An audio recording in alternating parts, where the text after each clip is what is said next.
welcome to Man Enough. I'm Justin Baldoni. I'm Liz Plank. And I'm Jamie Heath. And I'm very excited. Are you? About our guest today. Why? He is a personal friend of mine. We worked together for 5 years on a little show called Jane the Virgin, which I know your wife is a big fan of. She is indeed. And it's Jaime Camil. How does he do it? Rogelio de la Vega. Oh, yeah, that's good. What are you excited about today with Jaime Camil? I'm excited to get to know him. Like, he's very entertaining, obviously, and very talented, but I don't know, like, how deep he's willing to go on, how deep he's willing to go. And, we like to go deep. So I'm excited to get to know him. Yes. He has such a persona. Yes, yeah. He's got such a thing that is so wonderful and beautiful and, like, captivating. Yeah.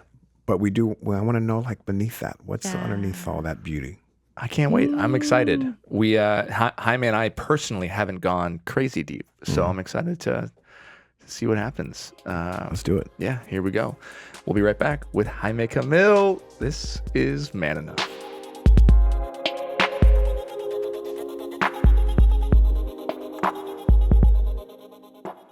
This episode is brought to you by BetterHelp.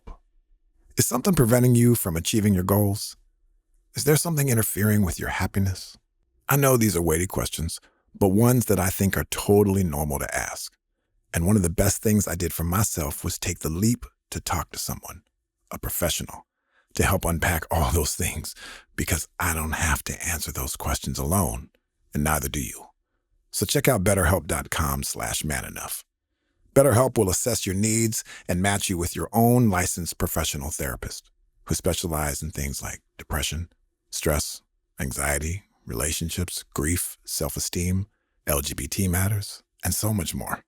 And they are committed to facilitating great therapeutic matches, so they make it easy and free to change counselors if needed. You can start communicating in under 48 hours. Anything you share is confidential. Send a message to your counselor anytime, and you'll get timely and thoughtful responses. Plus, you can schedule weekly video or phone sessions. Connect in a safe and private online environment. It's so convenient. And the service is available for clients worldwide. It's not a crisis line. It's not self-help. It is professional counseling done securely online. So start living a happier life today. As a listener, you'll get 10% off your first month by visiting our sponsor at BetterHelp.com/manenough. Join over 1 million people who have taken charge of their mental health. Again, that's BetterHelp, HELP.com/manenough. Hello and welcome to Man Enough. Oh, Jaime Camil. Justin Baldoni. Oh my goodness. How much do I Holding love hands you? already? How much do I love it. you? Not as much as I love you. I love you more. 5 years we spent together. 5 years 5 we years. spent together. Yeah. And we haven't seen each other in 2 years. In 2 years, that's crazy. Well, we In had person. What happened? Oh, yes, a pandemic. Yes. Pandemic. Life. You went ahead and directed, I don't know, 2, 3 very successful movies. That's not physically You possible. wrote a book. I did. Successful book. For anybody who is listening who doesn't know, Jaime and It's I crazy. spent We're 5 crazy. years on Jane the Virgin together. Yeah, crazy. Jaime played the beloved character of Rogelio. But I think that we should have Liz read your full bio while you mess with the microphone. Yes. okay, cool. Jaime Camil, you're an actor, you're a director, you're a producer, you're a singer, and a TV personality. You're a shining star in your native Mexico and across the globe. Oh, thank you. We know you as Fernando Mendiola in La Fea Mas Bella. Yes. And Rogelio de la Vega Rogelio. Rogelio. See, I'm already... She mispronounced my I name. know. It's a sore spot for his character. I saw this list and I was like, I'm gonna screw up half of this. So I'm very sorry. Wait, ask him how he would say Rogelio. Rogelio? Rogelio de la Vega. Oh, I can never. I can't even try. But that is your incredible character that you play. Thank you. And you also lent your voice to several incredible animated movies like Coco, The Secret Life of Pets, Elena of Avalor. You're also on another name I'm going to screw up, Schmigadoon? That was great. That was amazing. Yes. On Apple Plus. Apple TV Plus, yeah. And you're also starring in Chicago? He started in the musical you starred Chicago in on Chicago? Broadway. I did. I On the just side? love my Chicago family. They're beautiful, and I'm so happy for them. That's great. Can we get to something really important? Because your name is Jaime. Yes, well, Which Jamie and I, we happen to have the best name in the world. we do, but you spell yours incorrectly. No, it's actually the correct. No. Let's get something It straight. is because no, that's fine. No, I spell my name Jamey. That's just funky. No, That's not correct or incorrect. That's just crazy. That's actually the correct way.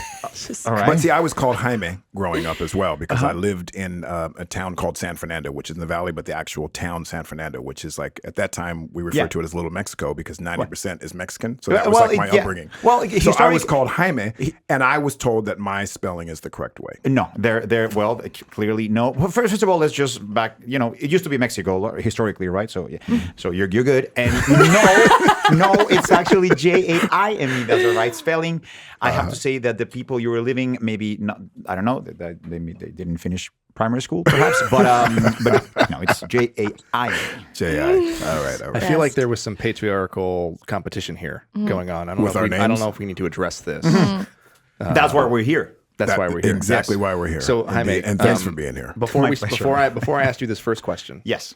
I just want to set the table. Yes. Because I'm assuming you've never watched an episode of Man Enough. Of course I have. Are you crazy? I follow your career. I'm a big fan. I not only love you, but I follow your career. I love you so much. Didn't I text you the other Ditto. way? A friend of mine was crazy. Is Justin going to direct this movie? And I'm like, apparently, yes, he is. So I texted him, and he's like, yes, I'm receiving the first draft. So yes, of the script. Yeah. So as you know, we go deep and vulnerable here. Yes.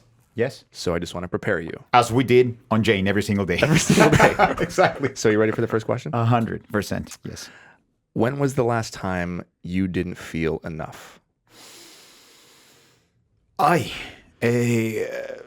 Well, with kids, lately, every day. No, like You're not the first person to say every day. No, every day. To be honest, every single day, especially when you're a parent, as you know, when you have kids. Yeah. I try to stay. My dad was a wonderful man, super cool guy, but he was very.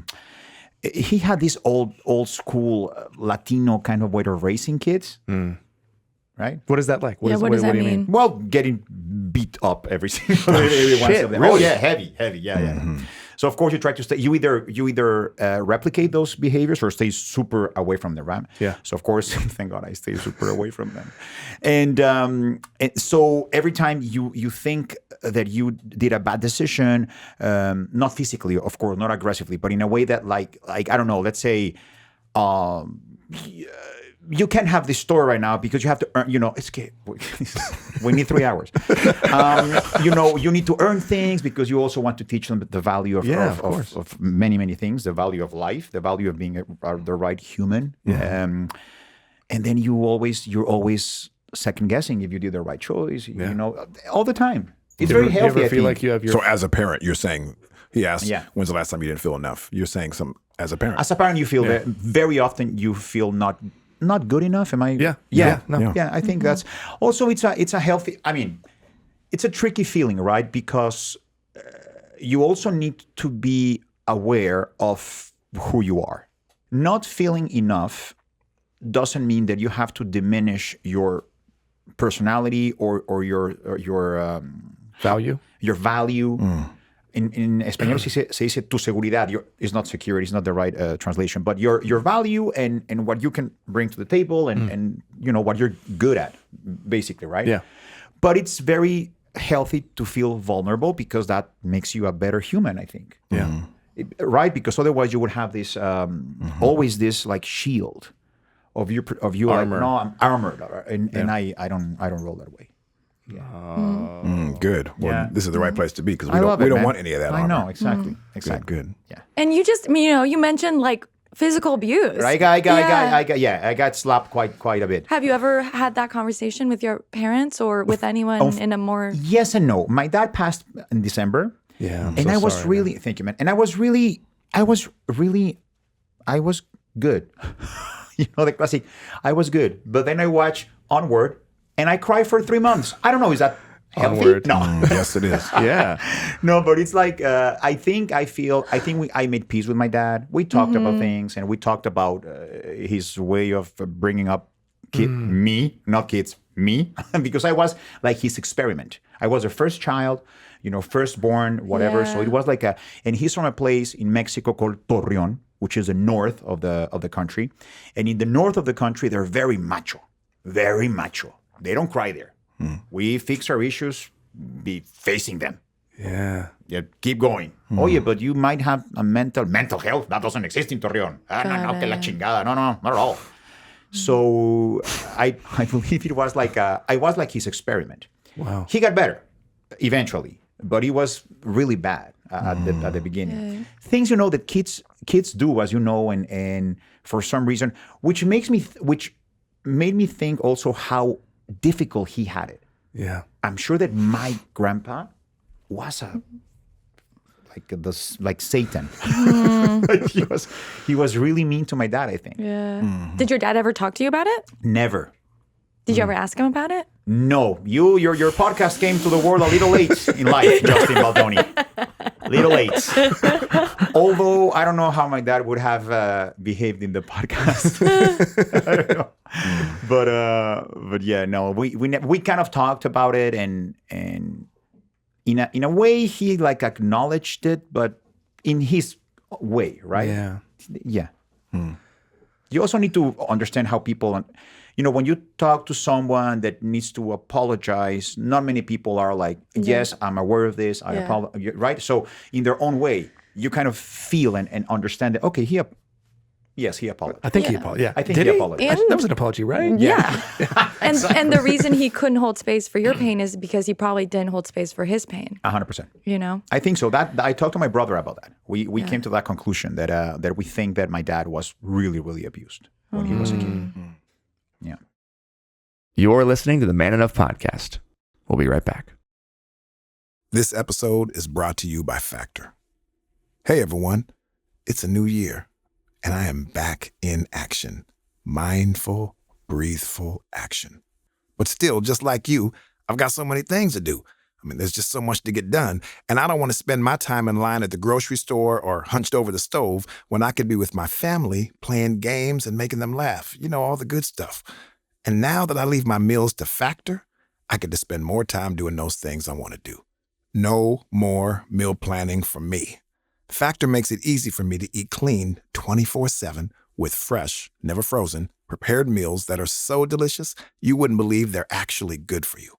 They deliver chef-crafted meals straight to my doorstep. They save me all kinds of time, and there's no cleanup. What?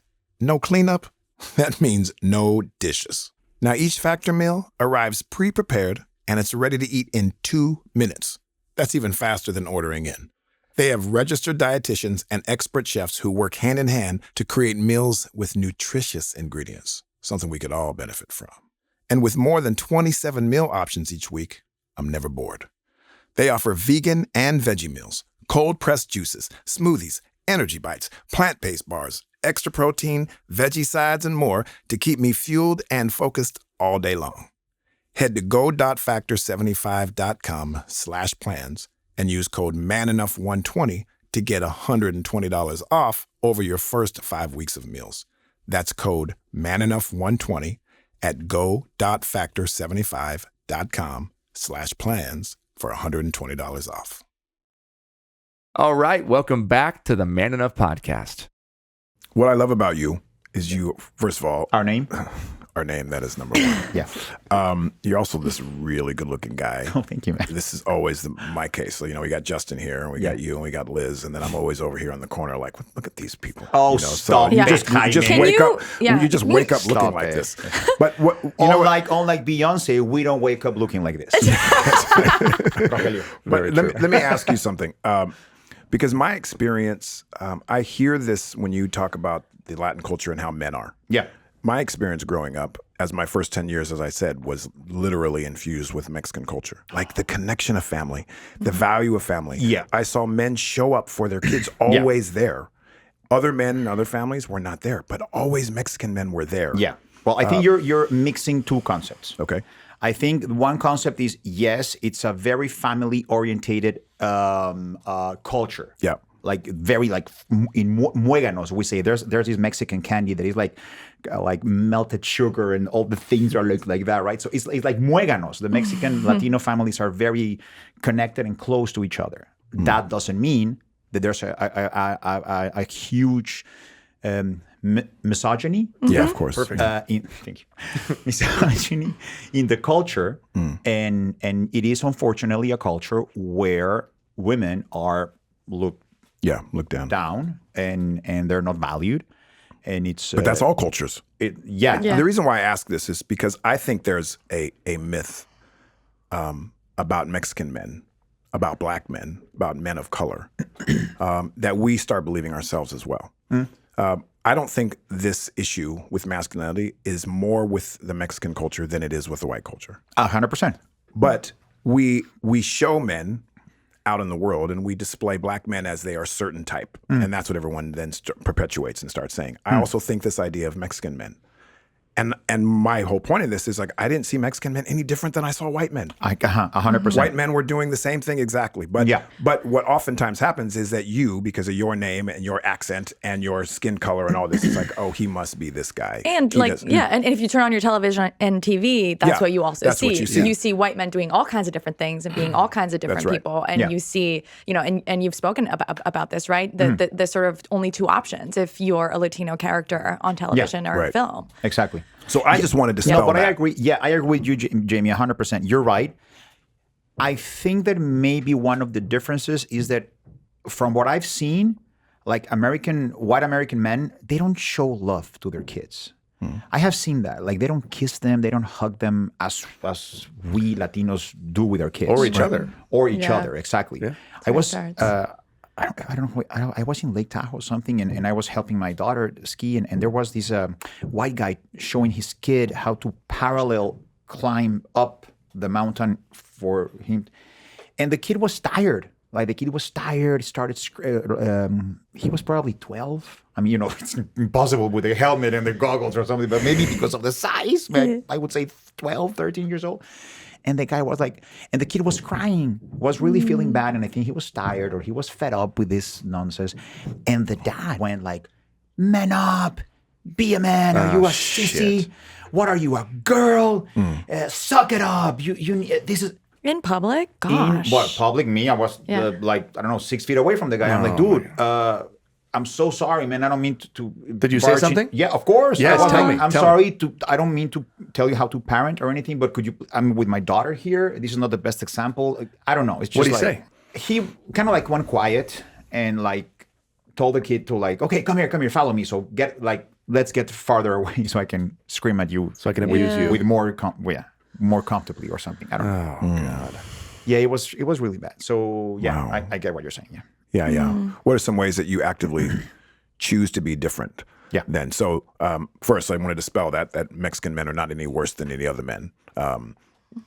First, we all have our challenges. We all have our challenges. In fact, honestly, growing up, my favorite men, as I said, were Mexican men. Yeah. So I have a lot of love for especially when I hear your accent, I just want to kiss you. And I'm sorry. No, but it also will be naive not to acknowledge. But that's the other thing. So then, yes, of course, there is toxic stuff in all of us. So what specifically in your life and in your experiences do you have to work hard at to be different, that you don't fall into that same category? Oh, I think I need to be more tolerant. I believe I need to relax. Like because of my relationship with my dad, I was always trying to please him in order not to get in trouble.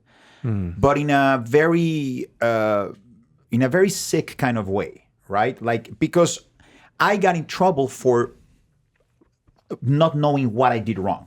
Maybe it was his frustration. Maybe he was going through a difficult time in business or something, and all of a sudden I put a tape. We used to have Betamax and VHS. Remember? Yeah. Oh, you youngsters, you don't know what that is. I'll explain to you later. It's incredible. So I put the tape. And let's say that the recorder, the VCR or something like, remember this used to happen that the tape got into the thing, so you had to open it and exactly. Yeah. If that happened, it was because of my fault, because I did something wrong. It was pretty bad. And what would happen? It would happen that he would go crazy, like, carajo, ¿qué hiciste? What did you do? And I'm like, I don't even know what I did. And it was like, one time I remember running away. Like, I'm going to get in trouble. So I was running up the stairs away, and he grabbed the actual tape and threw it to me like, what's the name of our amazing pitcher? The Dodgers pitcher? The Mexican guy? Oh. who throws incredible. Damn it. Wrong room. Well, No, not the wrong room. I don't know. Baseball Right fans. room. well, let's say he was a baby compared to my father. No, he threw the and I just barely missed the thing. Like I was going up the stairs, running for my life. Oh my God. Like literally running for my life, and the tape hit the bottom part of the step. Oh. No, heavy. Jesus. Yes. It's like in Die Hard or something. Yeah, heavy. See, exactly.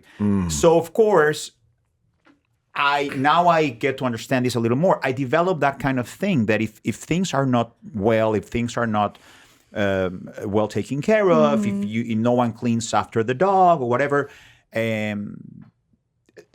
there's going to be trouble. It's almost like your world is collapsing. Exactly. Yeah. But it's, and I went to a very, his name is Peter. He's like a shaman in Santa Monica. I love him so much. He works with breathing and whatever.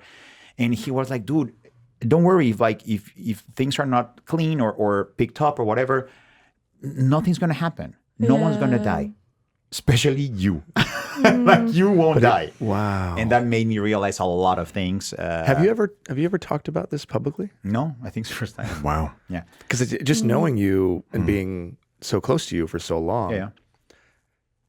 I can see how I remember there were certain moments of us working together when I won't say any names, when we had certain directors in, and it was a big challenge for you. You were so frustrated by the chaos, by the disorganization. Exactly. Whereas I didn't have that same response at all. So I was always like, I wonder why this is such a big test for Jaime. And I can see now little, 7-8-year-old Jaime in that situation. It's like, no, this person not coming prepared or this person being unorganized for you is life or death. Yeah, exactly. Because he was, not life or death, but he was. Yeah. He was, yeah.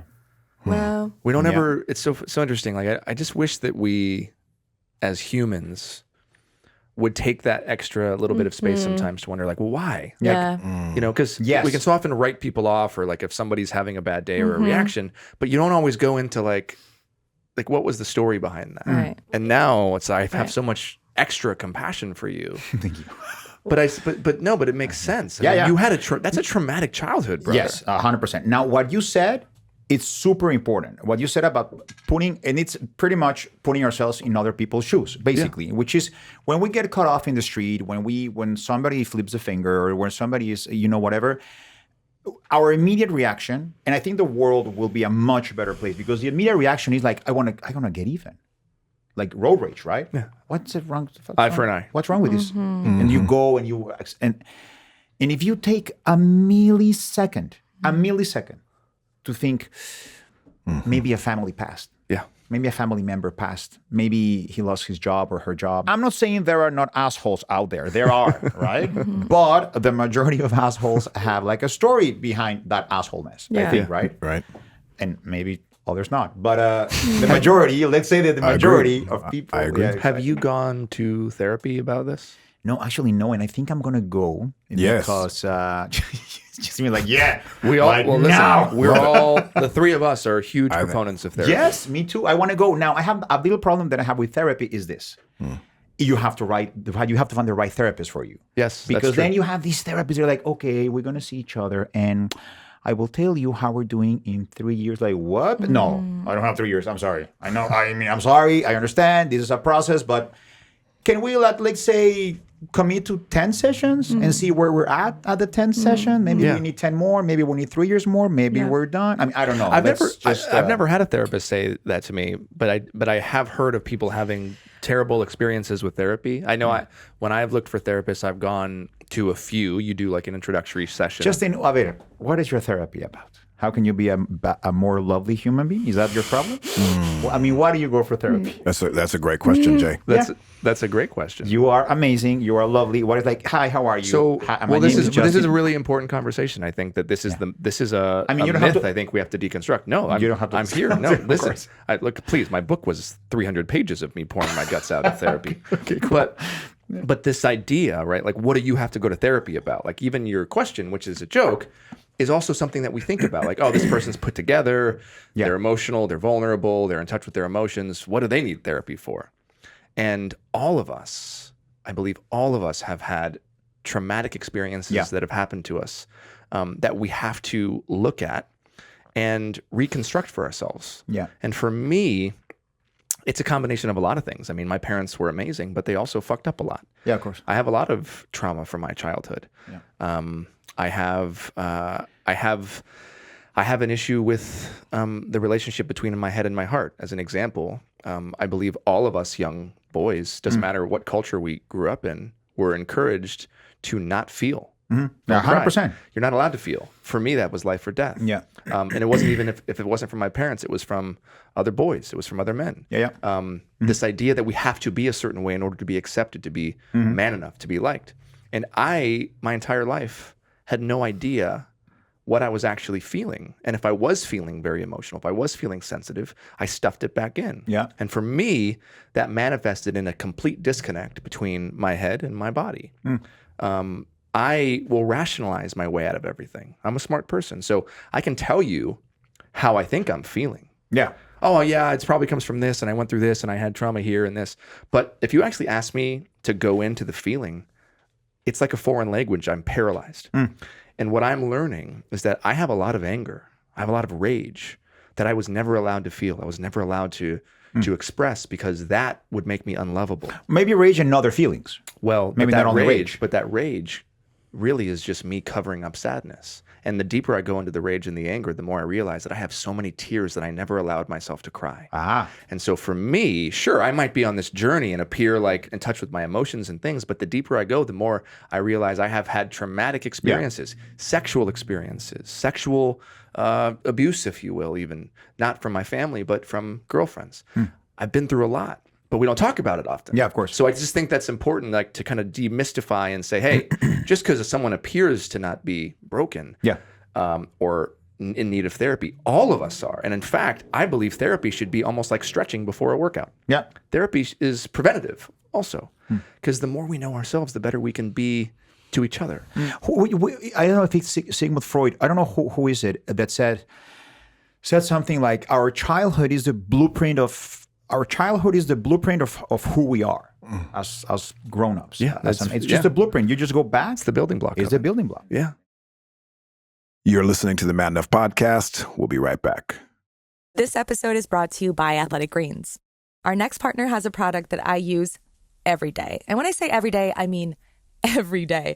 I actually started taking Athletic Greens because I don't drink enough water and I always forget to take my vitamins. So by putting one scoop in a giant glass of water and starting my day, honestly, with this good habit, makes me feel better about myself, about my life, about my body, about my heart, about everything. So what's in this stuff? Well, with one delicious scoop of Athletic Greens, you're absorbing 75 high-quality vitamins, minerals, whole food source superfoods, some probiotics, some adaptogens, and all of that will help you start your day right. And to make it easy, Athletic Greens is going to give you 1 free year supply of immune-supporting vitamin D, something that I need a lot of. We all do in the winter. And 5 free travel packs with your first purchase. All you have to do is visit athleticgreens.com/manenough. Again, it is athleticgreens.com/manenough to take ownership over your health and pick up the ultimate daily nutritional insurance. All right. Welcome back to the Man Enough Podcast. Yeah, so even the way that you talk about therapy, I find it really, it really resonates with a lot of the stories that I hear from men where therapy is seen as this thing that like I'm going to be stuck in, and that if we presented it more as like coaching with packs, right? Like you'll get 5 sessions on this thing, right? In the way that you would get 5 like sessions a training with a session with personal your trainer. I love it that. would be more appealing to you because you know that there's an end, right? It's not this thing that I'm going to do forever. I don't want it to end per se. I just don't want to go into this twilight zone. Right. So in Mexico, that happened a lot. Maybe I went to 2 therapists in Mexico. Maybe they were not maybe they were really bad actually. But and it was one of those things that they.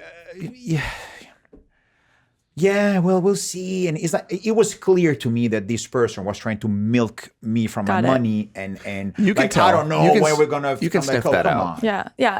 But I wanted to ask you because you mentioned you're not in therapy, but you have this breath work shaman coach, and I was talking to this breath work coach who works a lot with men, or not on purpose, but he says a lot of men come and work with me, and I think that's so interesting. I think breath work is incredible. I know you've done a lot of it, and I've discovered it actually through this person, and I think it's incredible, but I find that it might be like I'm just curious if it's more appealing, do you think, for men to do breathwork versus therapy? And even in the way that I sort of was like, do you talk differently to men as you would do groups of women? Yeah. And we'd just done an exercise on intuition, right? And knowing it, connecting with your heart, right? Connecting with what you know to be true and that you've disconnected because of trauma. And he says, when I'm with groups of men, I don't say intuition, I say instinct. Oh. Like he will purposely sort of use other words that are less, or not less threatening, but that men will relate Resonate more. to. Basically the version of why I don't say toxic masculinity. Yeah, it's exactly. the same thing. Yeah. So I'm just curious, like, what drew you to breath work, but not necessarily to therapy? I don't know. My brother told me you have to, this guy's amazing, Peter, Australian? Is he Australian? And he was in the Australian swim team, like gold medals. He's amazing. And I went and I talked to him and I loved it. It was an hour and it was, I think he's also like Reiki kind of thing, because the way it was insane, man. It was insane. Did you kind of have a high afterwards? No. I had a high of happiness and love, and everything was perfect in life, and I got like an out of body experience. Yeah, right? I had that too. Yeah. It is insane. So it was holotropic breath. And I didn't have to lick the toad. Have you heard of licking the frog? Yeah. No, it was all up with breathings and this and whatever, and then I went out of my body, and then I came back, and I'm like, how long? I've been here for 5 hours, clearly, and it was like, I don't know, 12 minutes or something. I loved it. I will go with him every single day. And do you think you're more comfortable with it because it's physical, like work, instead of maybe?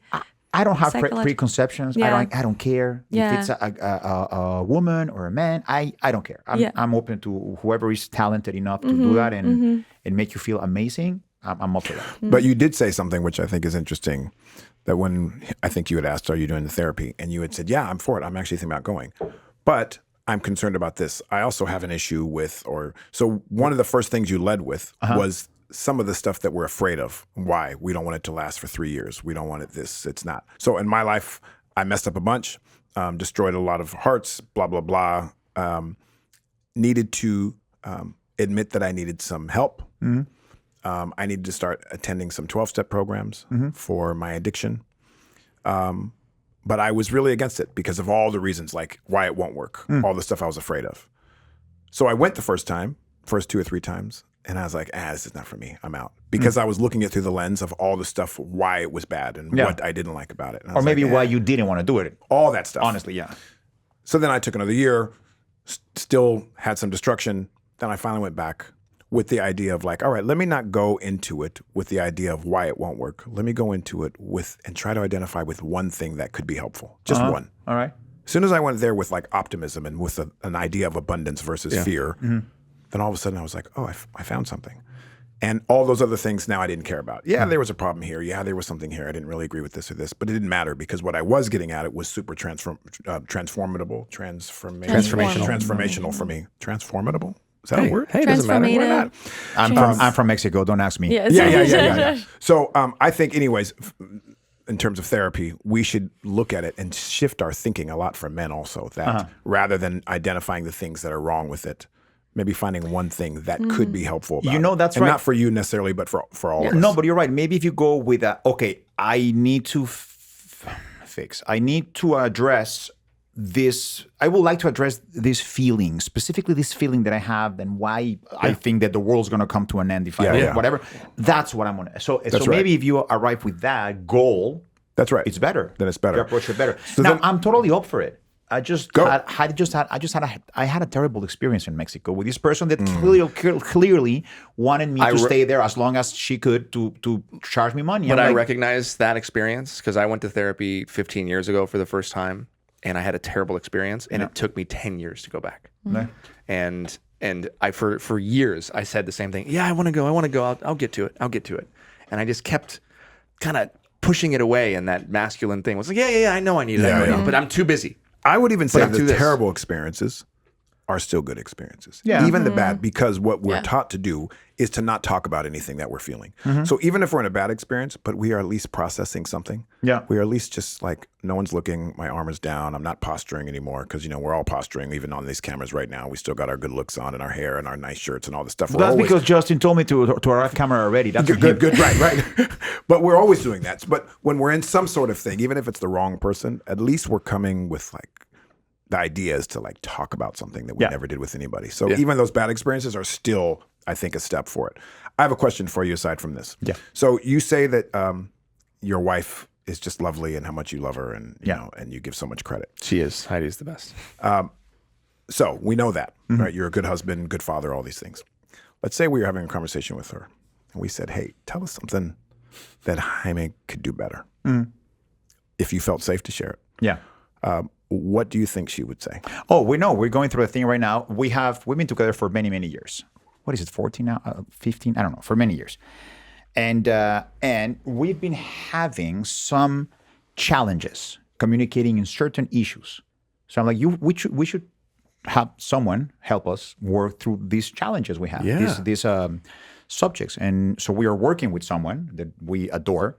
We all know our challenges deep inside. We might want to not, face them or address them or pretend they're not there. But So tell us one that you're comfortable sharing. No, I can tell you everything. I'm just trying to remember exactly. And not about her. I mean about you. Yeah, about me, of course.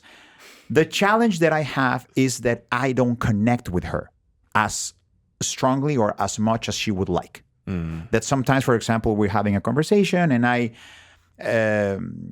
get drawn into work or I have to do the emails or whatever, and I'm like, sure, and I am listening to her, but I'm not paying attention, honestly. Yeah. And that's a horrible disconnect between her and I, and I'm working on that. So we Guilty. have Been and there it's- too, brother. I've been there too. And it's very easy. You have to do very easy.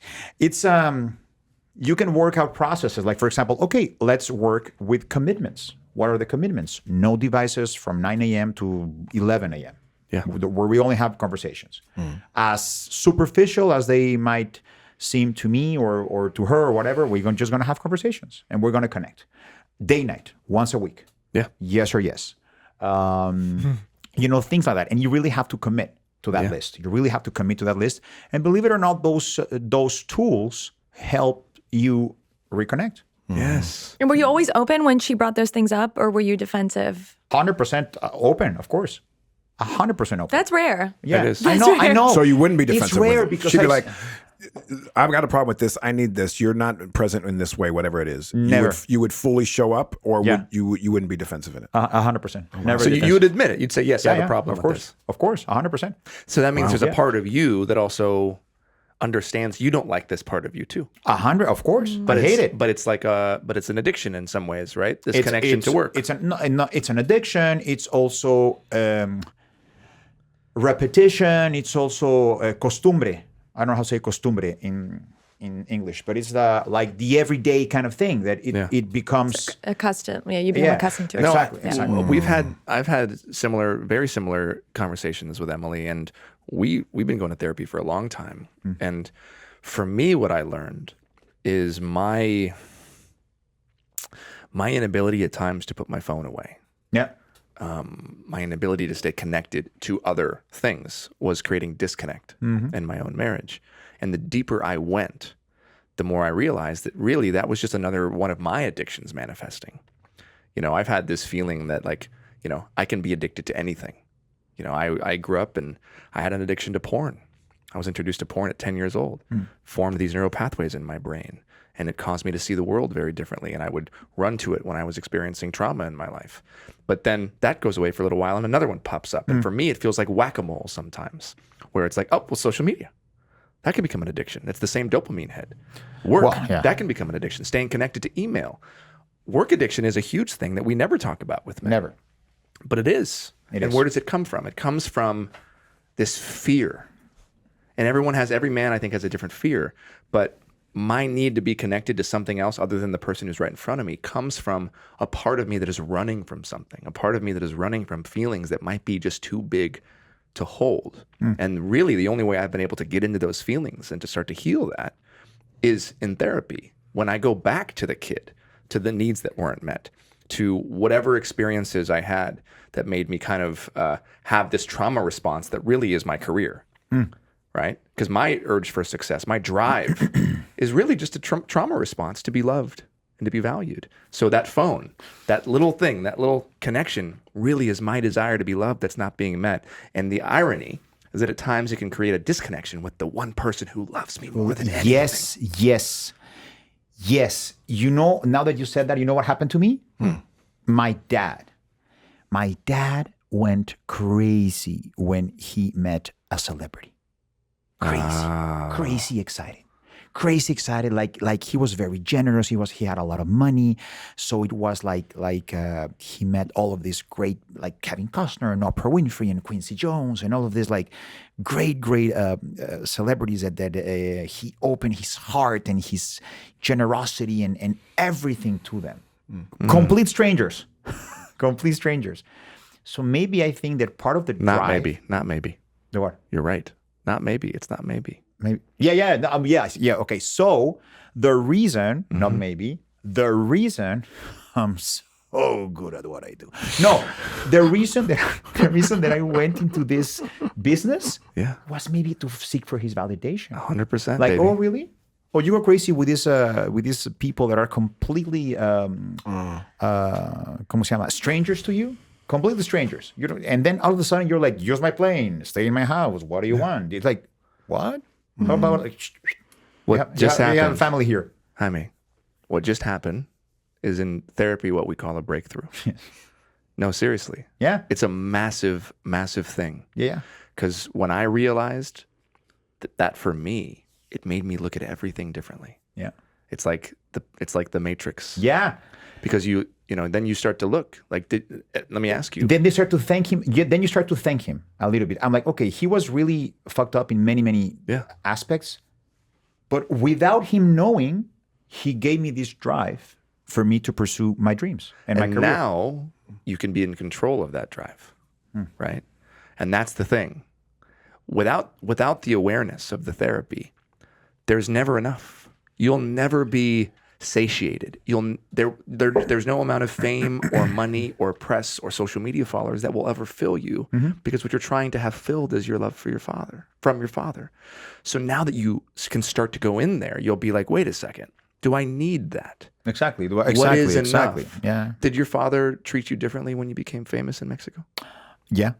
And did that make maybe that just, oh, I got his love, and then you want more? No, actually, I don't think so.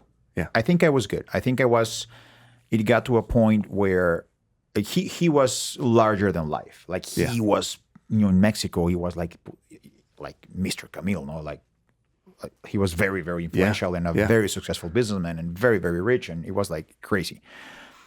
But I think that, I don't know, maybe I felt some satisfaction when I was no longer his son, when he was the dad of. Yes. But I don't think, I get what you're saying about, I think also with age and with your family and the accomplishments you've had in your career. Yes, you know how we are. We actors, yes, we're always striving for more and we want the other project and the other project. But I'm also good. Yeah, good. I've also made peace with that. Like, you cannot do every single project. You cannot have the same, let's say, social media followers as this actor or as this actress, and I'm totally fine with that. Great. I'm totally fine. I don't have a problem with that. I love that you were willing to go there and to have that realization. I think that there's so much healing to take place there. Oh no, I am going. It's like on my list. I had this person that Heidi and I are working with, recommended 3 therapists.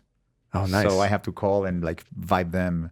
Dude, they need to vibe correctly to be honest. There has to be, no, exactly. There needs to be a connection. No, for sure. Yeah, so I'm going to vibe them out. If you and Heidi ever want to talk to me and Emily about stuff, we'll have a couples therapy session. I love it. We'll go to Ojai and we'll park our RV. Yes. And we'll stay in your backyard. How are you feeling right now? I'm feeling good. I feel like it's so cool. Years and years and years of being friends. And I'm learning so much about you that I didn't know. Look at that. It only took a podcast and a bunch of people with cameras. Exactly. You're also different God. places in your life also now. Go away. Maybe this is maybe you couldn't have done it back then. What you're talking about now because you're in different places in your life. Definitely. Definitely. Yeah. What, Liz? I'm just curious. What's coming up for you hearing us talk about this stuff? What's coming up for me? I mean, there's a lot of things I want to talk about with you that don't have to do with this. So maybe I can pivot. Like, your career has been so incredible, and you've literally broken a glass ceiling when it comes to representation. Okay. And Latinos make up 18% of the population, but only 5.3% of roles, right, in broadcast television. So, and how did that feel, first of all, to be able to be the first? You were the first Latino, main character on CBS, right? After Desi Arnaz. Yeah, which is incredible after years. Wow. But then it also got canceled. Yeah, right? It got canceled. And there's all this pressure of representation when you're the first. I don't put that pressure on my shoulders. Mm. You can't. Yeah. You cannot be. You just can't. You just do. I think that if you are honest and you approach your career with love and with respect to you and your family and your people and your culture and your demographics, or however you want to call it, eventually it's gonna be a good decision. Mm-hmm. Yeah. But you cannot. It's like, all of a sudden I got this sitcom CBS. I was producing. I was a lead. Whatever. And a second lead for CBS after 60-something years. The first one was Desi Arnaz. It's a lot to do. There is a long way to keep going. And it was so good. You were so good at it, brother. Thank you, man. But it was like, and then all of a sudden, I started to get these calls about you should be the Dolores. I'm like, no. Thank you. No, thank you. Almost too much. I'm good. Yes, I'm good. Thank you. I don't want to deliberately put that flag on my. Yeah, that's a lot. Yes. It almost feels like because you could be even more famous, successful than you are now. It's almost like you were a little afraid of that because that's even more pressure to like take all those roles and all the studios calling you after this and to make you this like, I mean, I think you're an icon. Yes. To make you an even bigger icon. Thank you. I feel like there's probably fear there because no, I'm good. They can call. Okay, never mind. I hope everybody knows I can handle Jaime Camil is available. You can call. You can call. Real quick question about grief. Yeah. How has it been for you? And it might be different. Maybe you and I will talk tomorrow, but it might be different after this conversation. But how has grief been for you in terms of the loss of your father? Because I know that I don't feel like as men we're really allowed to grieve. Yeah. I feel like we oftentimes something happens or we lose somebody and we then cry or we feel sad and then we just get lost in our work or our phones or something else. Distractions, and grief is tricky, because I don't know if we really allow ourselves. I think grief, whenever you feel like crying or letting things out, just go for it. That's it. Because when it happened, it was so surprising to all of us. Then the doctor told us that he had like a series of medical catastrophes going on for many months that he never disclosed to anyone. Well, we know. Yeah, it's crazy. That's the man thing. No, especially him from the north, Torreon, Coahuila, Macho. No, it's like 100 times worse than any north, right? So it was like that. But yes, I went to Mexico. I stayed there. I cried a bunch in my hotel room alone in private because that's how I like to grieve. My mom called me. People are very concerned about you. And I'm like, why, Mom? What's going on? They don't see you cry. You are in this with you gave a mass to your dad and you don't cry. And I'm like, I will fucking cry whenever I want to cry. I don't put an act to people like, oh, look at Jaime. No. I know exactly when I want to cry, I'll cry. Don't worry. If it's in front of them, great. If it's in my hotel room, so be it. It's whatever I feel I'm going to do it. That's very evolved, Jaime, because that's amazing. And I wrote him a letter. I remember the third day I had to say, so I just wrote him a letter. And posted on social media the letter, and it went super viral, thank God. But it was basically what I thought about my dad, what happened, who he was, and his legacy, and boom, and that's it. And that letter helped me a lot. You also like to write a lot, so you also like to write a lot, so we write. That helps. Writing helps. It's really, really healthy to write feelings or to write challenges or to write things that we can't process at that moment. Do you do that a lot with other things? With everything. I write. I just write. Or let's say I want to. The other day I arrived. I was arriving to LAX and I was walking to the car, and this guy, very aggressive Latino guy, was driving an SUV and was picking up the family and threw the car at me. I had to actually like walk a little faster not to get run over.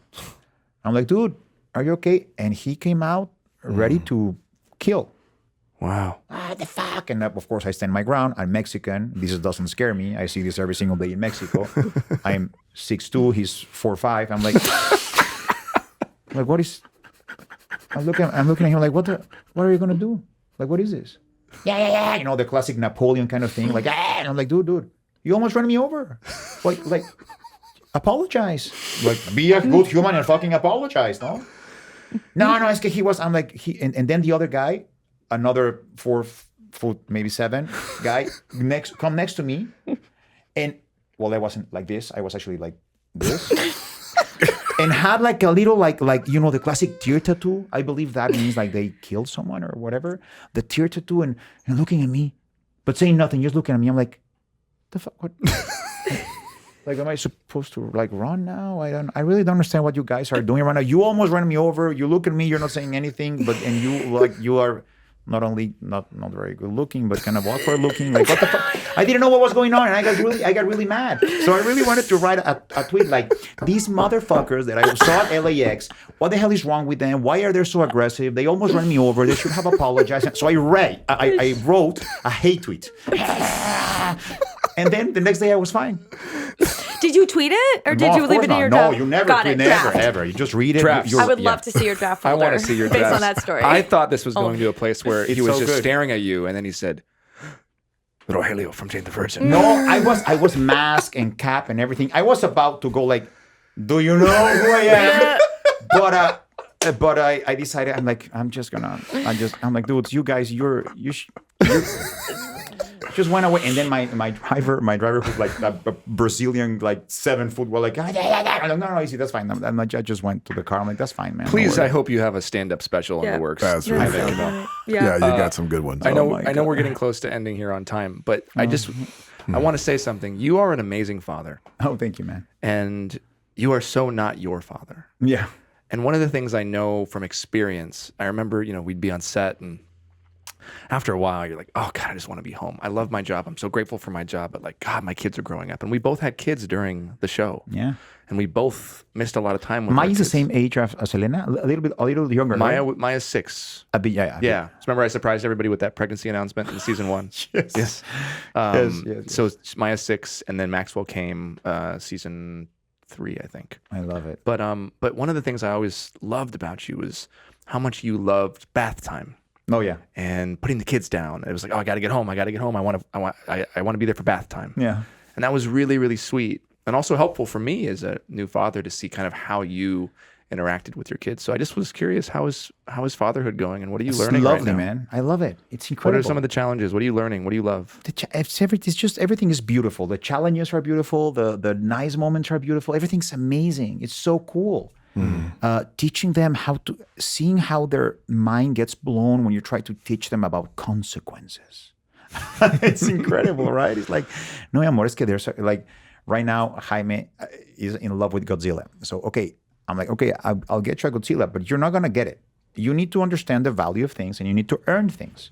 So if you behave perfectly well 3 days, you get your Godzilla. Wonderful, amazing. Okay, second day. Okay. After that conversation, 15 times asking about the Godzilla in 3 minutes. So, what is 3 days, Daddy? So, it's tomorrow? So, you mean tomorrow morning? No, you mean tomorrow afternoon? So, okay, let me explain, Daddy. So, let me understand. So, this is tomorrow after lunch? And I'm like, no, it's not tomorrow. It's in 2 days after dinner. Okay, so I have to have dinner 3 times then. So, like, Just you know, time is hard for them. Yeah, it's just laying out his playbook. He's like, okay, what do I have to do? Like, okay, I can do this, I cannot, no, because I like to throw a tantrum here, so I don't know. Like, really, like looking at his options, right? What the things that like I could see he was like the Tom Cruise in the movie where he's moving Minority Report, yeah, totally. And of course, sure enough, because I know he's gonna throw a tantrum, so he does it. I'm like, my love. So we come down. I'm like, come on, my love. What's happening? We talked about this. This is the second day. We're gonna have to start over. The counting will have to start over, and you can see his fucking frustration. He gets so frustrated, and you can see the eyes watering, and that's when you are like, I don't go now. Here's your Godzilla. No. Because they need to understand. Otherwise, I'm a terrible dad, right? So I just hug him. I try to control him because, of course, when you see him so vulnerable, yes, you want to faint. Exactly.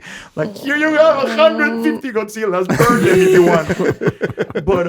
But it's like, so you hug him like, my love, chill out, control. You want some time, whatever. So we're navigating that process. But that is beautiful, and everything is, and seeing them happy, and camping with them, and traveling with them. Everything's amazing. I love it. I love everything about it. Wow, you're such a good dad. Thank you, man. I just love how much you love your kids. Thank you. I do. That's great. Should we go? Fire, should rapid we go? fire. Rapid fire. You want to do some rapid fire Yes, questions? I don't know what that is, but yes. You'll know. Welcome to this week's Man Enough Podcast Rapid Fire Questions. When is the last time that you apologized? Yesterday. I don't know. Yesterday. For what? I don't remember. I think I grabbed my phone on the time that we're supposed to connect with my wife, and I'm like, I'm sorry. I promise I'm just gonna be like. It was a really important thing, by the way. And I'm like, I'm sorry. Boop, boop, and I let the phone away for 2 hours. Got it. Got it.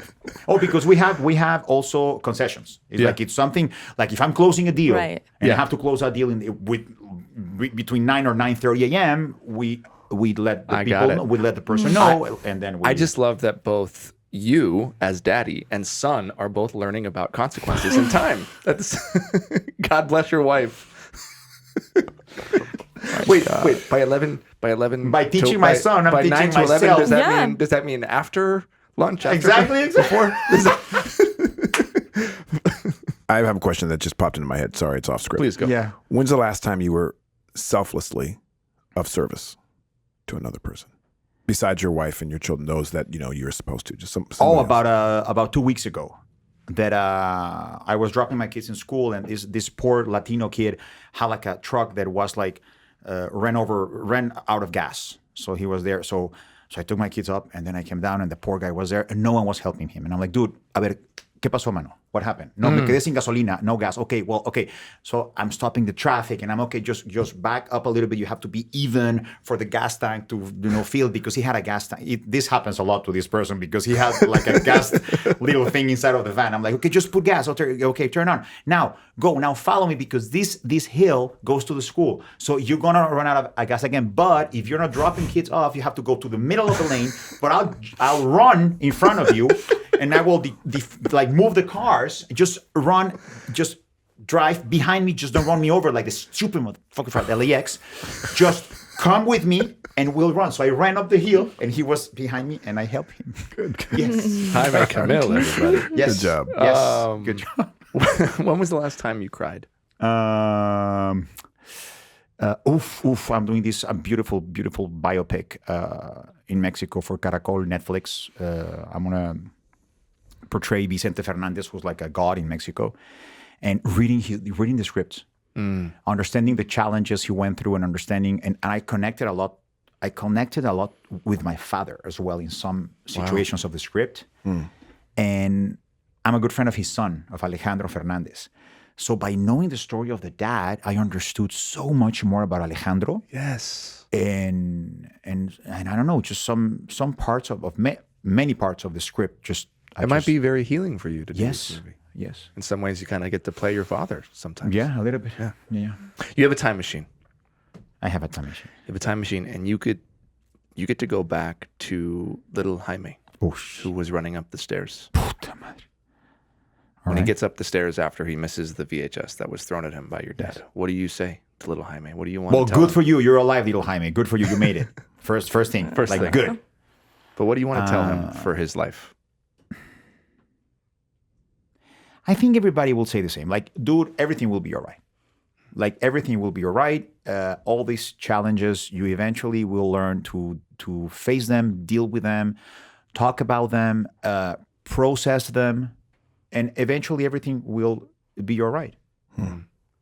I think that, right? That's Yeah, no, of course. And now you get to and take this time machine, and you have passed away. Oh, shit. You're watching your funeral.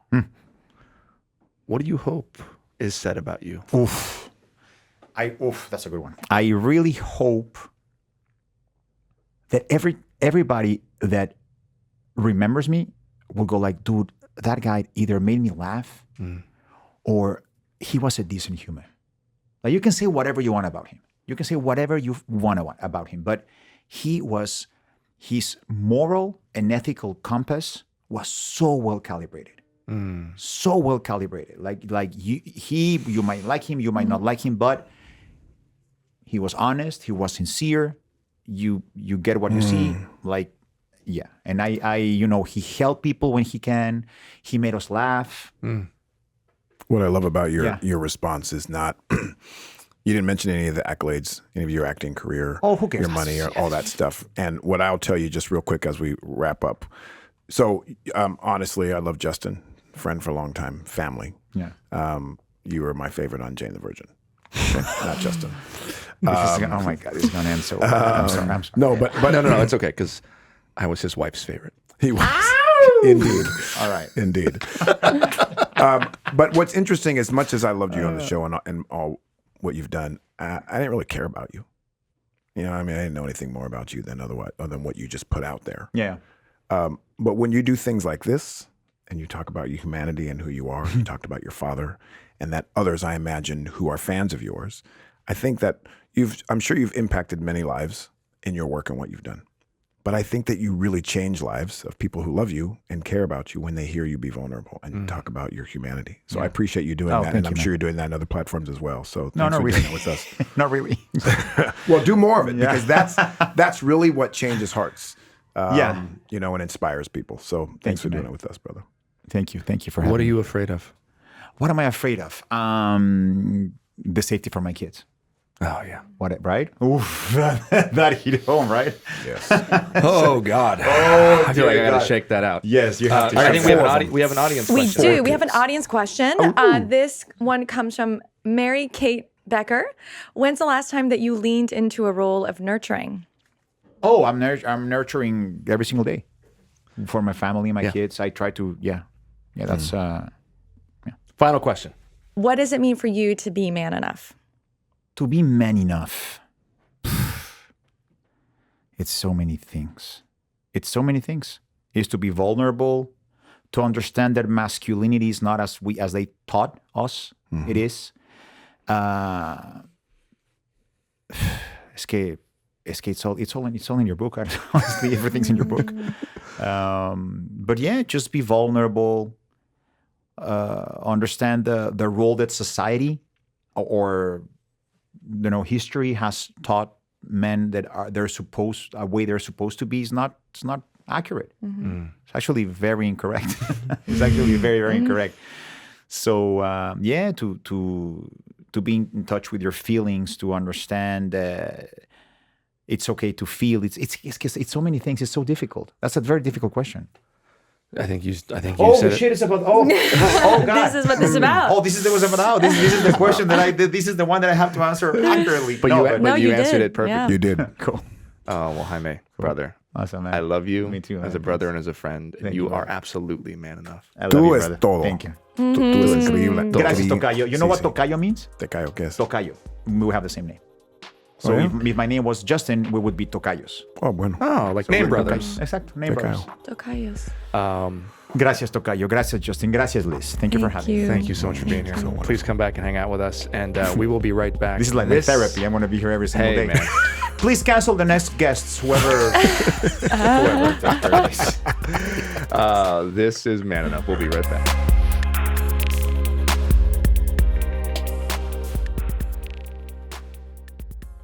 hello and welcome back to Man Enough. Mm-hmm. Oh, that was so sweet. I know, he's so great. He's so I'm wonderful. like, if that's how he is before therapy, like how... I know. Just Look out, world. So precious. Tell me, Justin, so precious. because you had said a few times, like your whole experience together, you said on here, but also that your relationship was not as deep as, I mean, it was wonderful. I But just feel like I made a new friend. Yeah, what happened? What do you think was different? You know, Jaime and I have spent time together one-on-one, but it was always going somewhere or doing something or on set, and you're just prepping for lines or you're being goofy, and sometimes when you're on set and things are crazy, you don't want to go really deep because there's just so much around you and there's chaos, and we just never went that deep, and I feel like I made a new friend. So now you've said this before with other people. Before, you wouldn't have necessarily called him about, like, let's say you're going through something with your children or your wife or a friend. You wouldn't have called him to, like, hey man, I want to talk something out. But now you might. Now I would actually invite Jaime into a men's group, one of our men's groups or something, because I know he can go there. Right. And sometimes with us men, we don't have experiences where we test the waters. And you know, I think there was times on the show where I might say something, or you know, but it was never really met with the Jaime that was here today. But it's because, again, it's crazy on a set. I mean, we know how it is here. Yeah, right. We've designed this set to go deep, but most sets are not like that. So I'm just so grateful that he was also brave enough to go there. Yeah. I thought it was just going to be a fun, like, let's just have fun and laugh and we'll go deep a little bit and we'll come back out. But he really blew my mind with how vulnerable and how open he was. Yeah. And I'm so damn proud of him as just a friend.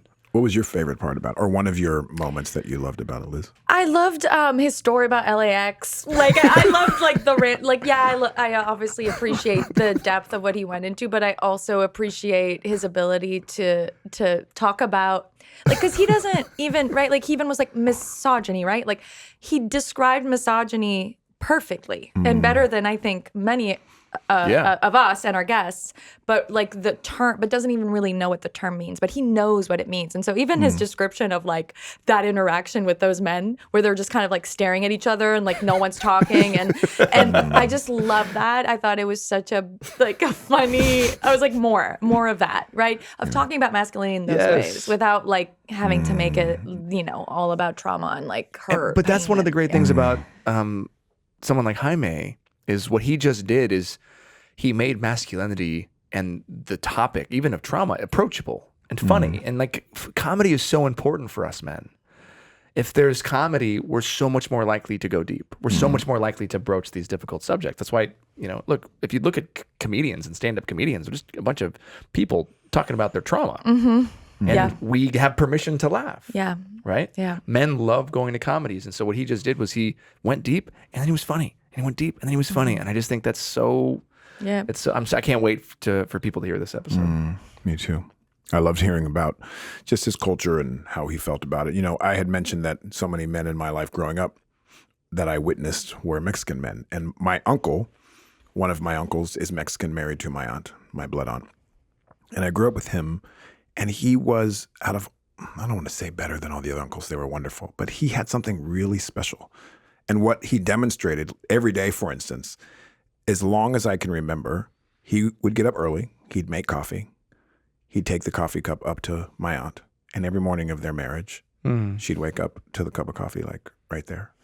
This is what he did every morning, or does still every morning. We've been married almost 50 years. And that was just one of the things that he demonstrated every day of how he could just do something sweet for his wife. And I knew that, like, oh, this is a man. And what's something about him? Oh, he's this and this. And he's Mexican. And so I just have really, really sweet memories. And the other thing I think that's important to just say is, for especially any men listening to this, just because maybe a culture is known to have misogyny, like you know, in the Latino culture, like machismo, it doesn't mean you throw the baby out with the bathwater. It doesn't mean that these men are bad men, right? That's what this idea of toxic masculinity, for so many men, they feel like, wait, oh, so I'm just toxic now? I'm just bad? And no, the answer is no. You're raised in a culture, you're raised in a system that encourages these qualities and tells you to dismiss these other ones. And what I love about your memory of your uncle is it's like, yeah, he was raised, he's a Mexican man, but look how amazing he is. Look at his giving, look at his loving, look at his sensitivity. And we can be all of these things. We just have to allow ourselves. Yeah. And also just pointing out that one group of men don't have it worse than another group. I really resist this whole thing. I mean, one group of there's different intersections, right? But there's not one culture that's worse. And also, we don't throw out white culture because there's misogyny in it, right? Like we don't really do it. what I mean. There's no such thing as white culture. Exactly. That's just culture, right? Because that's exactly that's right. Yeah. But it's that's easy the to say intersection of all. that it's just always easy to say that Mexican men are this and black men are this and Israeli men are this and all of this stuff. And that's just, I feel, a myth. I think like men all over are equally misogynistic or equally, sexist and equally buried with stuff. Yeah.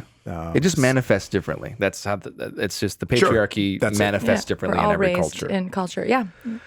If you like what you're hearing, Liz, where can you find us? manenough.com/podcast. You can also find us on iTunes, right? That's a thing. Yes, it is. On Apple Podcasts, I on love Spotify. that you just go into your announcer voice. My announcer voice, yes. I am a voice actor. I'm not. I actually was told I should be. You should be. Liz is available. Just like need Jaime is extra money. available. Yeah. Liz is available. Yes. YouTube. You can find us on YouTube. Yes, YouTube is the best because you can see all our faces. And especially Liz in her bright pink sweatshirt. Yes, wear a lot of colors. I'm gonna get your stylist number. I wore pink because you had pink on It's it. It's pressure. You're wearing salmon, I believe. Yeah, that's salmon. Shit, it's salmon. That's what men call pink. Those are pink shirts. Well, this was the closest I had to pink. And I kind wore of it an orange. despite Yeah. feeling insecure about my body today. Oh my I gosh. will say that. There we go. So I pushed through. All right, guys. All right. Until next time, I'm Justin Baldoni. I'm Liz Plank. I'm Jamie Heath. And this is Man Enough.